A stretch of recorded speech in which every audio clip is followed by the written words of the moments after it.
रोहा शहरात गुन्हेगारीच्या धक्कादायक घटना घडत आहेत। येथे गोवंशीय जनावरं चोरणारी टोळी सक्रिय झाल्याने पशुपालक आणि शेतकऱ्यांमध्ये चिंतेचं वातावरण निर्माण झालंय।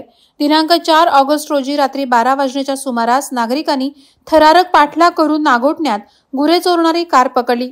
तस्करांच्या गाडीचा टायर फुटल्याने ही गाडी नागरिकांच्या हाती सापडली। या कारमध्ये बैलांना दाटीवाटीनं आणि अमानुषरित्या बसवण्यात आलं होतं। नागरिकांनी गुरे तस्करांची सिल्वर रंगाची होंडा सिटी कार क्रमांक MH06AW 2629 हिला ताब्यात घेतल्यानंतर गुरे तस्करांना देखील पकडण्याचा प्रयत्न केला। मात्र या झटापटीत केवळ एक तस्कर नागरिकांच्या हाती लागला तर अन्य तिघांनी पळ काढला। या घटनेची नोंद रोहा पोलीस ठाण्यात करण्यात आली असून आरोपींविरुद्ध गुन्हा नोंद करण्यात आलाय।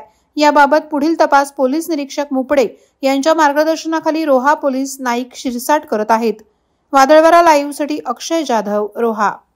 नवी मुंबई व रायगड जिल्ह्यातील ताज्या बातम्या आणि घडामोडींसाठी सबस्क्राइब करा वादळवारा लाईव्ह चॅनल आणि दाबा बेल आयकॉन।